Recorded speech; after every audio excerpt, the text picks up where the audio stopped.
We have 3 exercises concerning lead aprons. The first one was an experiment that we did that was really showing the dose between a 0.25, a 0.375, and a 0.5 millimeter equivalent lead aprons, figuring that the 0.5 was the best. And what we wanted to know was, is a 0.25 or a 0.35 as good? So we set the whole thing up here with the abdomen phantom, and then next to it you can see is the ion chamber coming out at a 90-degree angle.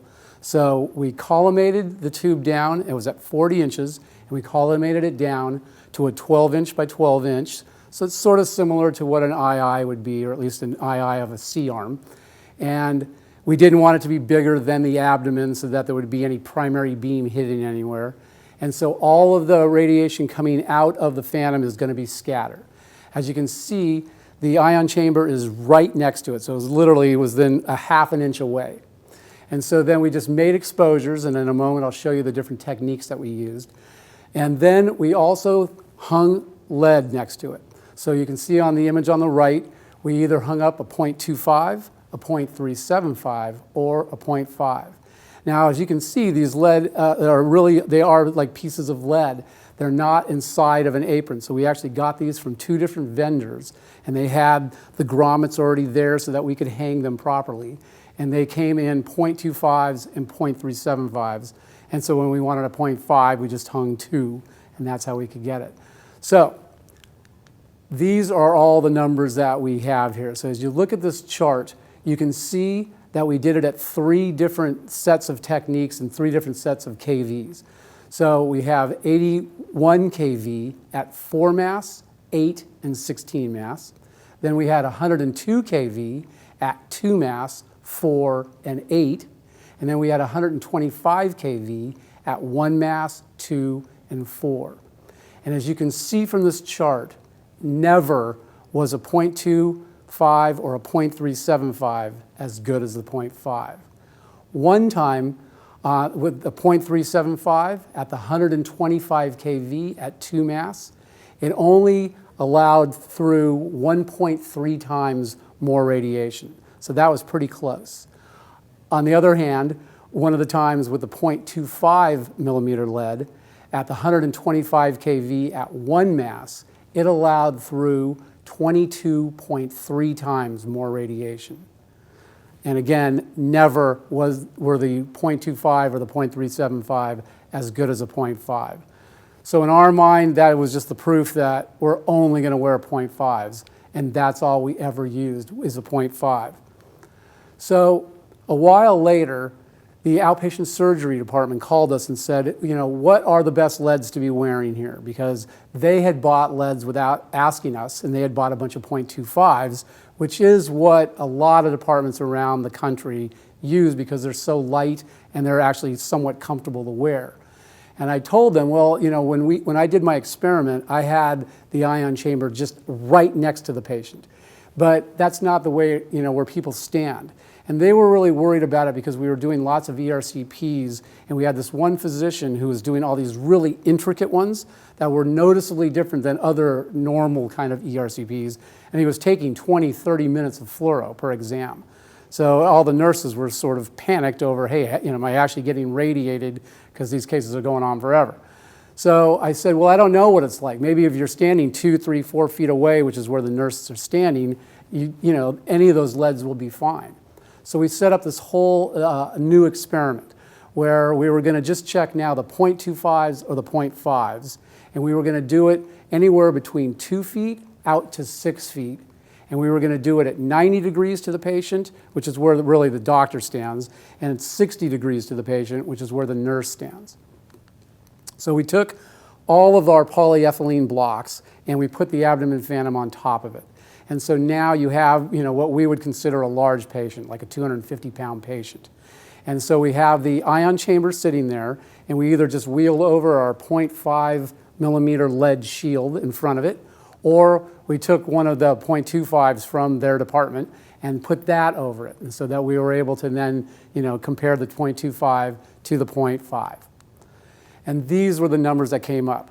So you can see on this chart that we have black on top, and that's going to be the 90 degrees, which is where the doctor is standing. And then below it, they're red, and those are the ones at 60 degrees where the nurse stands. So we'll start with the 90 degrees. And you can see that at 2 feet, the 0.5 still allowed a little bit through. So these are all done with MR. So everything's an MR reading here. And it was 0.012 MR. Got through the 0.5 lead at 2 feet away.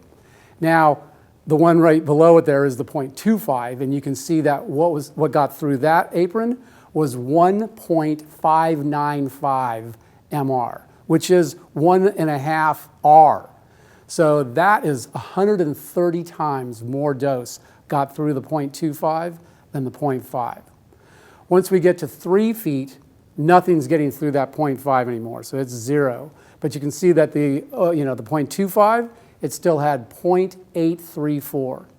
At 4 feet, we're down to 0.546, which is basically like half an R. And at 5 feet, it's 0.338, which is basically a third of an R.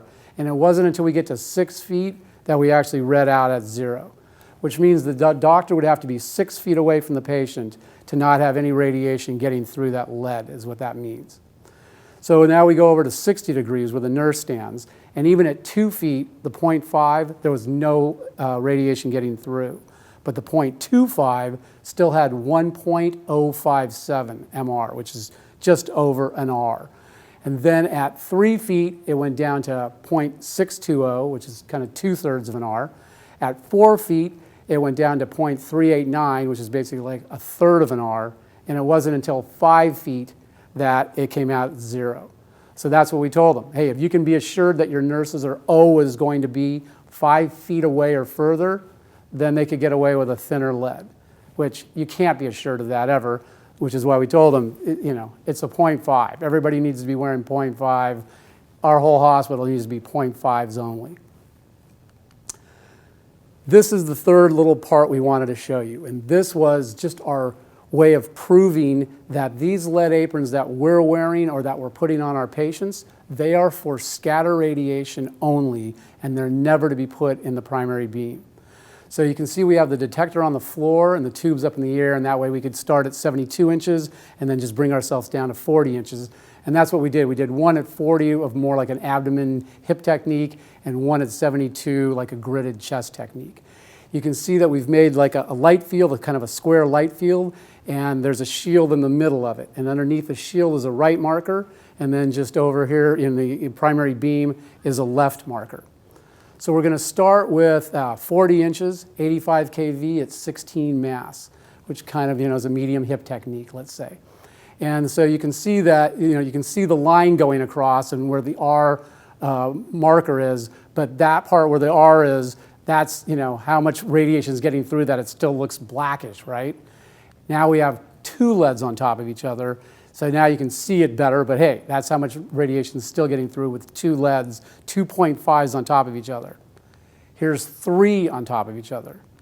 Here's 4, you can still sort of barely see the R, but you can see it, and it's not until we get to 5 that it actually disappears, which means you would need to have 5 lead aprons on top of themselves to truly block it out. If you were doing, let's say, like a frog leg lateral, and you were still trying to gonadally shield the patient, and so you put a lead on them, you would really need to put 5 leads on top of each other if the gonads were in the primary beam, because again, these are not made for primary beam. Here we go with the 72-inch now, and so this would be like a gridded chest technique. So this is 113 at 4 mass, and again, you can see how much is getting through with 1.